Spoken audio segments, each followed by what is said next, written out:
is it very typical for a comedian to have a few pops before he goes on? I would imagine so, to kind of loosen up. And I don't touch it. Really? Before I go up, I take one shot right before I go on a stage. I'll take one shot of Jameson just to like warm me up a little bit. Yeah. But otherwise, I don't touch it, man. I drink Diet Coke the whole time. No kidding.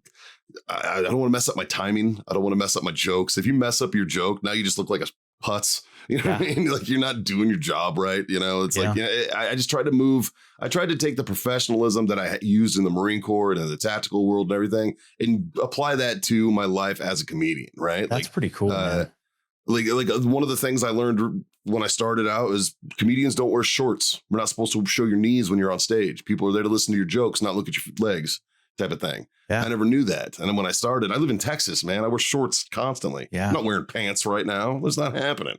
You know, like, but now it's almost like, no, I have a uniform. You know, I put on my pants. I wear a black shirt. You know, dude, that is very interesting. That is very interesting that you carried over that kind of military view into comedy, which is, you would think comedy is like anything goes, but yet you still maintain that professionalism that it's ingrained in you. That is very interesting, man. I would. It pays off too. Guess that, yeah. Like comedy club owners, people who do the bookings and stuff like that, they notice that stuff. They notice those little details. You know, you're on time, and all that stuff. Always early. I'm always the first guy at every open mic. I'm sitting there waiting. I'm the first guy. Yeah. Like, sign ups at 7. I'll be there at 6:30. You know, and I'm just sitting there waiting. It would really suck, bro, if like.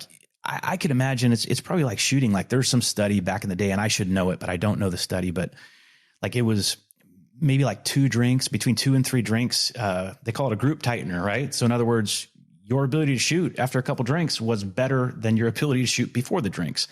But it falls off. You've been talking to Green Berets, or it falls off a cliff at about 4, brother. And so I would imagine every Green Beret I know does that, man. They'll have 2 or 3 beers and then they'll go shoot and they're like, I'm so good. And I'm like, what are you doing? But comedy's probably the same way, brother. Like, if you have a pop or two, you may be relaxed and everything, but you do too many. And like you said, your timing's off. You may think you're funny, but no one else does. And I think that would be sort of nightmarish, man. If you're, because typically, my family, I say stuff and they think it's funny or they don't, but I'm not standing on front of stage as a professional comedian getting that silent treatment or that you're a dumbass, that wasn't funny response. So I wouldn't imagine that's very fun. Silence humbles you, man. Like, I mean, everybody takes a bomb. That's the truth. Yeah. That's the truth in comedy is everybody bombs once in a while. And dude, I've bombed plenty of times, but you need them. You need those bombs to learn how to cope and to learn how to keep moving forward. Right. And all right, so this one didn't work. They pulled back on this. Maybe I trashed that joke. Maybe I throw it this way, change my transitions up, tonight I'm going to use these 3 and then move it over to here. Like, it's very intricate and I appreciate that. It's actually way harder than I ever thought it was going to be. The greats make it look easy, but they're greats for a reason. Yeah. I mean, some of those guys are savants, and like my growing up, and I was always interested in stand up and always a big fan of comedy, just a fan of the craft. Like George Carlin records is what I had. I had Richard Pryor records when I was a kid, like at little 45s. Throw those on and listen to them and stuff. Sure, man. Like that was how we did it. And and as I grew up and I started getting more into like blue humor and a little bit more like a little bit more rough around the edges stuff, and being a quick-witted guy myself, try to be. It's paid off pretty well, man. Like now I host shows, I do heckle mics where like I encourage the crowd to like heckle the comedian. Nice. Because that works a different muscle. It's like going to a shoot house, right? It's like you work in the shoot house to learn how to clear buildings, to learn how to clear the room, and to work as a team.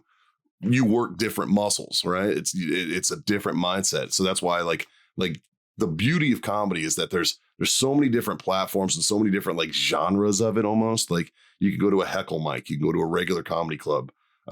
This month I'm hosting a show called Poke the Bear. That's where everybody in the crowd sits there and they just write digs on the comedian. They just shit talk the comedian on cards. That reminds me of that Dick's Last Resort restaurant.